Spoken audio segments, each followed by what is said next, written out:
Jail, सीधा jail. और नीतीश कुमार जी फंसाते और बचाते हैं, न फंसाते हैं न बचाते हैं। लालूवाद वह विचारधारा था जो AK-47 का था।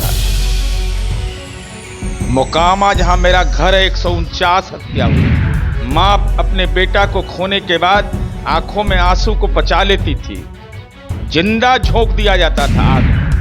वो दौर बिहार ने देखा है और नीतीश कुमार जी को इस मामले में प्रमाण पत्र नहीं चाहिए।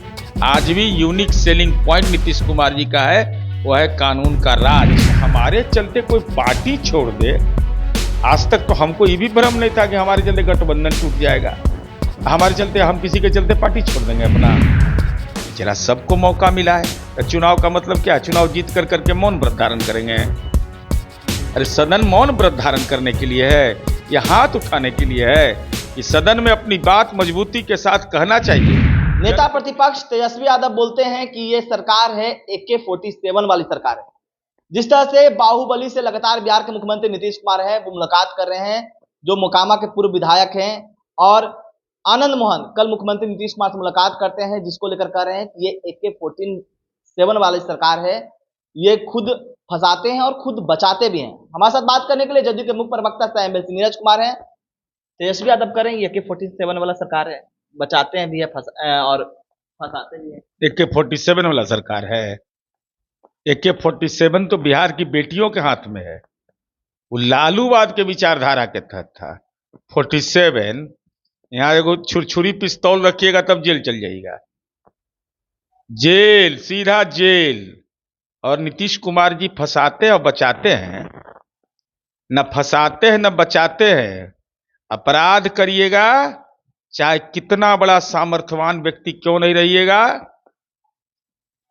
मुंह से बोलते रह जाइए सामर्थ्य कि हम बहुत भारी सामर्थ्यवान हैं, लेकिन कानून का सम्मान करने के लिए पुलिस मजबूर कर देती है।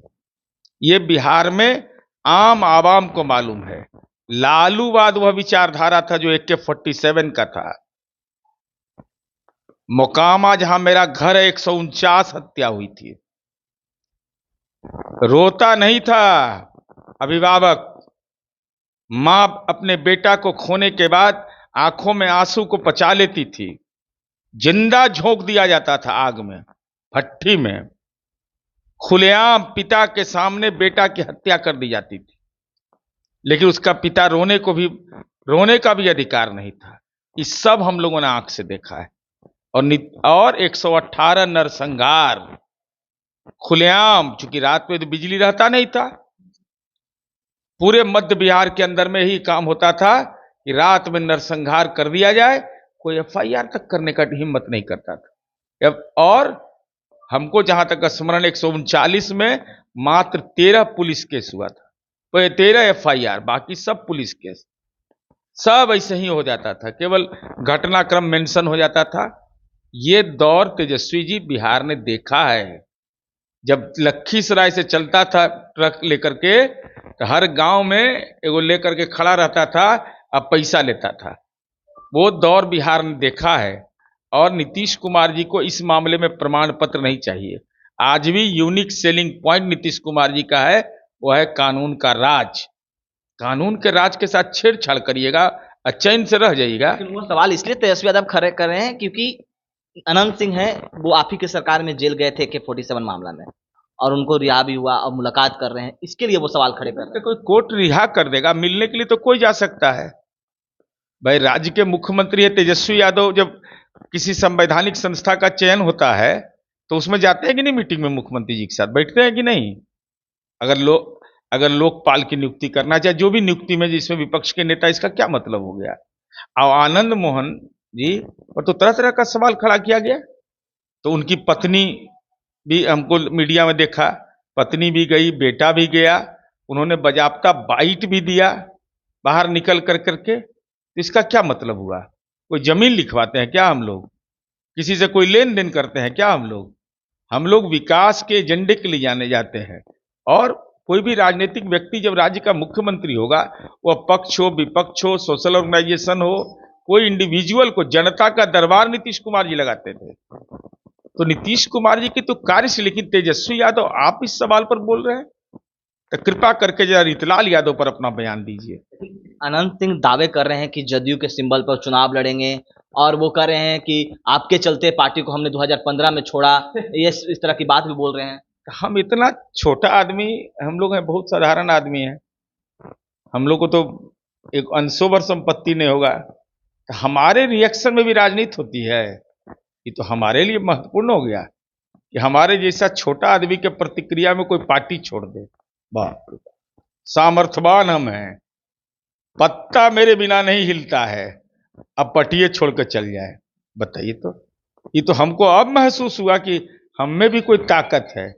हम तो आज तक जानते थे कि राजनीतिक कार्यकर्ता है, कार्यकर्ता जो समाज का अति पिछड़ा है, दलित है, अल्पसंख्यक है, पिछड़ा वर्ग का है, सामान्य समुदाय का जो लोग है, वो हमको मदद करता है, जिसके बदौलत हम अपनी राजनीति लड़ते। हमारे चलते कोई पार्टी छोड़ दे, आज तक तो हमको ये भी भ्रम नहीं था कि हमारे चलते गठबंधन टूट जाएगा, हमारे चलते हम किसी के चलते पार्टी छोड़ देंगे अपना। अरे इस पार्टी को बनाया है हमने। हाँ, जिनका पार्टी, और बहुत लोग दावा करते हैं कि हम ही टिकट दिला दिए। बताइए तो भाई, हम 2002 में चुनाव लड़े, जिस समय गृह प्रवेश भी ऐसे लोग का पार्टी में नहीं हुआ था, तो 2002 में हमको टिकट दूसरा लोग दिला दिया कि हमारी पार्टी ने हमको टिकट दिया, नेता ने टिकट हमको दिया। 2008 में हम लड़े, 2014 में लड़े, 2020 में लड़े। तो हम इस सब भ्रम में किसी को नहीं रहना चाहिए। अपने बारे में हमको बिल्कुल ही भ्रम नहीं रहता है, लेकिन निराधार आरोप नहीं, निराधार आरोप लगाइएगा तो ये अच्छी बात नहीं। तो बोल रहे हैं 15 में तो निर्दलीय हमने लड़ा, जीता, आपने लड़ा, जमानत जब्त हो गई, इस तरह की बात। अरे तो जमानत जब्त हो गया मेरा, जमानत हार गए हम, तो हम तो सदन के अंदर बोले हैं, सबको बनना मौका मिला है ना सदन के अंदर काम करने का। आज विधान परिषद में अगर प्रोसीडिंग निकाल के देखा जाए तो हम अपनी भूमिका ईमानदारी से जनप्रतिनिधि होने के नाते निभाए हैं, ये प्रोसीडिंग गवाह है। अब विधानसभा का भी जरा निकाल के दिखा दीजिए कि विधानसभा में कितनी बार बोला गया, कितने प्रश्न पूछे गए, किन किन सवालों का समाधान हुआ, जरा यही बता दीजिए भाई। किस लिए? सदन नौकरी है क्या? अरे सदन के अंदर हम क्यों गए हैं? सर गणेश दत्त जिस सदन में रहे उस सदन का मैं सदस्य हूं। शहीद आजम भगत सिंह के सहयोगी बटुकेश्वर दत्त जिस सदन के सदस्य रहे हैं, और कोई ऐसा सत्र नहीं है जिसमें मैं ईमानदारी से अपने क्षेत्र का और सामाजिक और राजनीतिक समय विमर्श में भाग नहीं लिया हूं। जरा सबको मौका मिला है, तो चुनाव का मतलब क्या? चुनाव जीत कर करके मौन व्रत धारण करेंगे? अरे सदन मौन व्रत धारण करने के लिए है या हाथ उठाने के लिए है? कि सदन में अपनी बात मजबूती के साथ कहना चाहिए, जनप्रतिनिधि का यह दायित्व होता है। अब सुरक्षा कवच अगर राजनीति है तो हमारे लिए तो सुरक्षा कवच नहीं है। आपने सवाल खड़ा किया था कि लोकसभा चुनाव में मोकामा से कम सीट मिला थी, लेकिन वो बोल रहे हैं कि आपने बताइए काम की मोकामा में आपने क्या किया, आपका तो मोकामा घर है, क्यों कम मिला? तो आपका भी जवाबदेही है, इस तरह का सवाल उठा रहे हैं। हमारा काम पुस्तकालय है, हमारा पार्क है, एक दो काम है। और सदन में जितना सवाल हम उठाए हैं, कादो को बताइए ना कि कादो सवाल उठाए हैं। पीडब्ल्यूडी का ये डाक बंगला है, दलहन अनुसंधान केंद्र पर सवाल है, चाहे वह ये क्या कहते हैं बाबा परशुराम स्थल का सवाल है, या पीजी की पढ़ाई का सवाल है, या हाथीदह के पास जल जमाव का है। हमने भाई समाधान क्या होगा? हमारा एक क्षेत्र नहीं है, हमारा 26 विधानसभा क्षेत्र है, लेकिन मेरी जन्मभूमि है तो मेरा दायित्व है, तो हम मोकामा के लिए भी उतना ही काम करते हैं जितना हम नारदीगंज के लिए करते हैं। इसलिए इस सवाल पर कोई डिस्क्रिमिनेशन हम नहीं करते हैं, कहीं नहीं, मेरा स्वभाव नहीं है ये सब। और न जाति आधार पर न धर्म के आधार पर, हम सब कार्यकर्ता का सम्मान करते हैं। लेकिन हम यह जानना चाहते हैं कि हमको तो मौका मिला तो सदन में हमने मोकामा का सम्मान बढ़ाया, अपमान नहीं किया।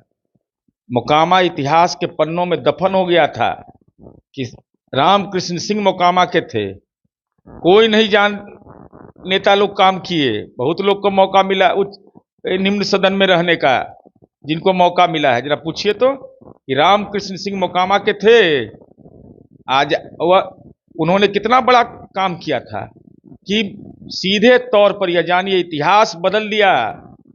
विधान परिषद की कार्रवाई में हमने यह हुआ कि रामकृष्ण सिंह सचिवालय पर झंडा जो फहराने की बात थी, जो यह कहा जाता है कि शहीद हो गए लोग, नहीं, उस समय का विधानसभा के एक कर्मचारी का गंजी फाड़ कर करके रामकृष्ण सिंह जी ने झंडा फहराया था। उनको पुलिस ने गिरफ्तार किया, यह इतिहास में दफन था। और विधान परिषद में विराजकीय संकल्प ला करके माननीय मुख्यमंत्री नीतीश कुमार जी के प्रति हम आभार व्यक्त करते हैं कि उस घटनाक्रम के जब हम लोगों ने किताब के रूप में टंकार निकाला, उसका विमोचन माननीय मुख्यमंत्री जी ने किया। ये स्वतंत्रता सेनानी का जो इतिहास था मेरा, जो दफन हो गया था। भाई मोकामा साधारण धरती है। मोकामा में डीजीपी हुए, कोई चर्चा नहीं करता है। मोकामा के चीफ सेक्रेटरी गुजरात के हुए, कोई चर्चा नहीं करता है। मोकामा में डीआईजी हुए, उसकी कोई चर्चा नहीं करता है। मोकामा की बेटी कबड्डी में गोल्ड मेडल लाती है, कोई चर्चा नहीं होता है। मोकामा की बेटा और बेटी देश के अंदर में विभिन्न आईआईटी संस्थानों में पढ़ता है, इसकी कोई चर्चा नहीं होती है। इस बात की कोई चर्चा नहीं होती है कि जहां पिता के सामने पुत्र की हत्या कर दी जाती थी, उस गांव की बेटी आज सरकारी नौकरियों में बड़ी हिस्सेदारी निभा रही है। ये इकबाल नीतीश कुमार जी का है कि दूसरे का इकबाल की बदौलत। तो आप सुन रहे थे जदयू के मुख्य प्रवक्ता से नीरज कुमार का क्या कुछ कहना था। तमाम खबर न्यूज़ के साथ